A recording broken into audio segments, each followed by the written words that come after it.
greetings that are friendly. It's me, the Necrofessor. So, today I wanted to do a short little build with you. We don't got a lot of time, so let's get cracking. Now, the other day I came across this unique little device. It's a ball with propellers on it. Now, what can you do with a ball? Well, I suppose there's many things you could do with a ball. But this particular one, whenever I saw it, not because of the color or anything, but its dangerous appeal certainly reminded me of this certain character from a particular game franchise. So, I think that if we apply certain things to it, we can make it look like that, like a modification of this ball with propellers, and then have our own little floating, butlery, robotic death trap. You think we can do it? Let's give it a shot.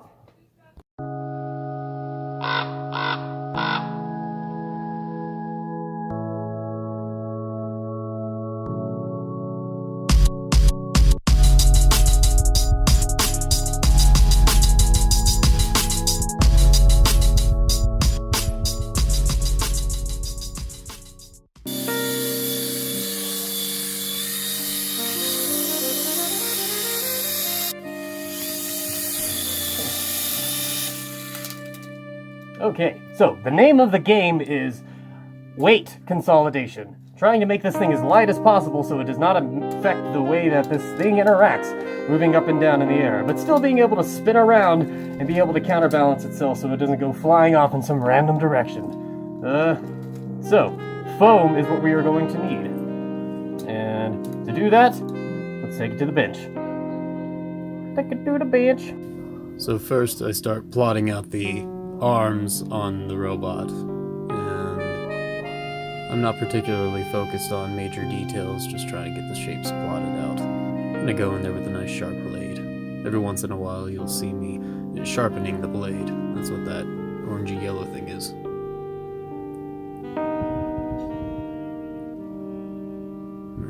Yeah. Get them all chopped out nicely. And have a trash bag leaning up against the bench. And be sure to wear a respirator whenever you mess with the Dremel and EVA foam. The particulates can get in your lungs and mess you up. Always wear your plague mask. As I drill in, you try to focus on not chopping away too much of the detail. It's easy to go overboard with that method.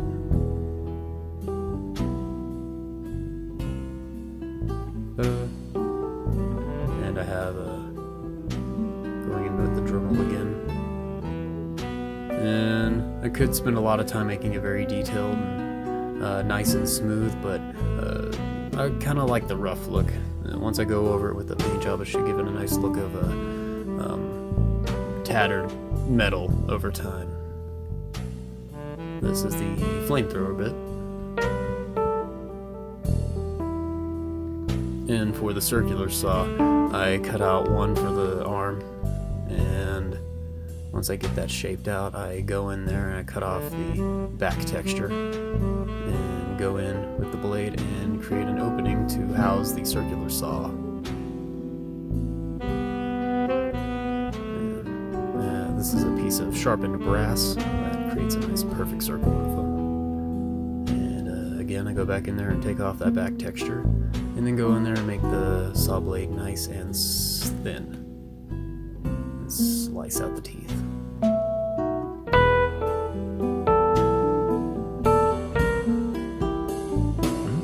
Poke a little hole, poke a little hole. Make sure it all fits nicely. I'll be putting a wire in later. And this is the Pincy Grabby hand. Pretty quickly. I was going a little fast, so I chopped into it at a wrong angle. It's not too bad. I'll still salvage it. We'll just pretend got wounded in battle, shaking hands. Go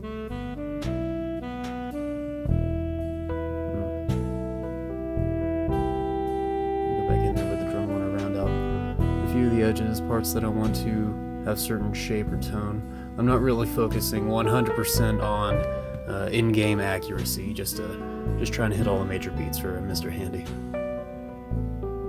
And this is the rotating Swivel Arm that sits underneath the Mr. Handy's spheroid's shape.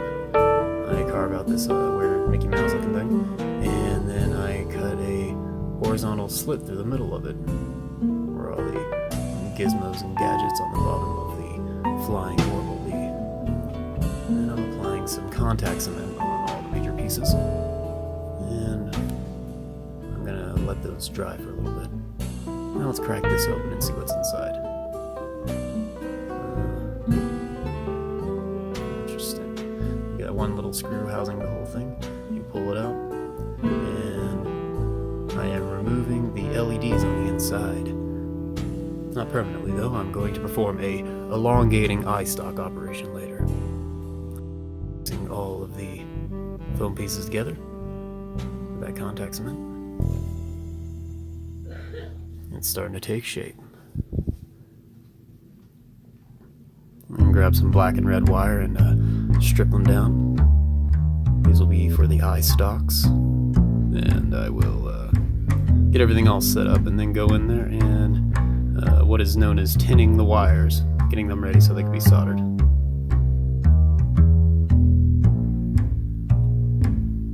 And I wish I had a third hand, or Mr. Handy, to help me with this.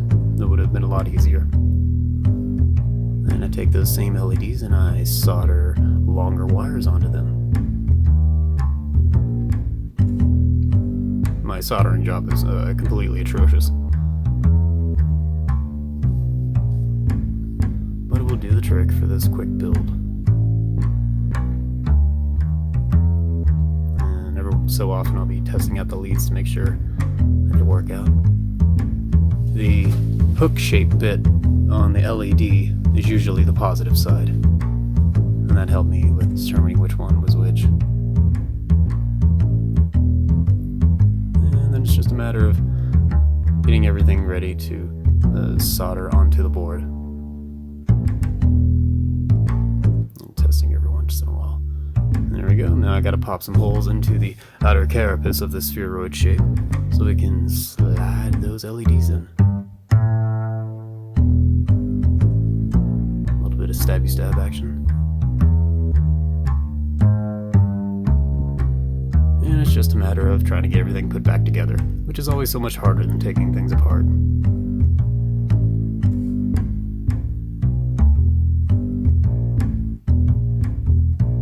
And I'm jabbing little holes into the back of the eye stalk so I can shove the LEDs through, like so.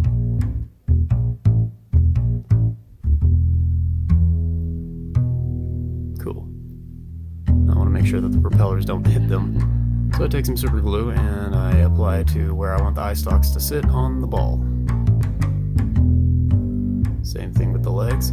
I get them all glued up and apply them to the bottom, making sure not to interfere with any of the components. I cut a little piece of wire and I slid it through the circular saw bit, which will hold it in place. It didn't rotate like I wanted to, but it's okay. This is a thinner piece of craft foam. I take some super glue and affix them to the inside between the eye stalks. Some a little bit longer than the others. And what I'm doing is I'm taking my multi-tool and pressing against it to create various shapes and cutting out some vents. Again, not 100% accurate, just my own kind of take on what a General Atomics robot could be. I hit it with a heat gun to get rid of all those little burrs and cut marks and stuff and smooth things out a little bit, closing the pores on the foam so they can be painted. Then I go in with some basic black acrylic paint, kind of give it a base coat.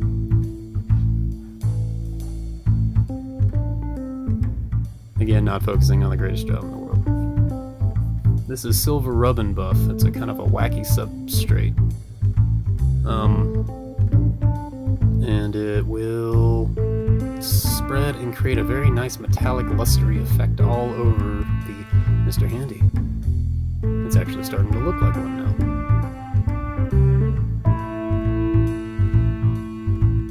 Quickly brushing over it with a spare piece of EVA foam.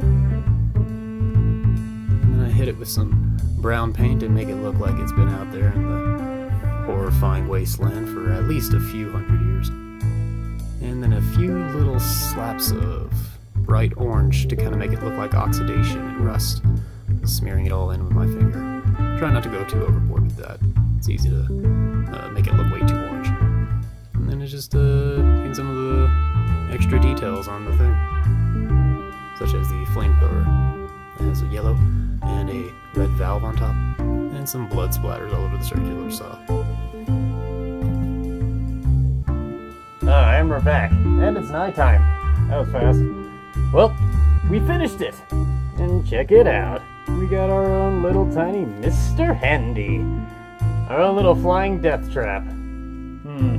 Cool. I guess the last thing to do is just to turn it on and give it a whirl. Go, be free!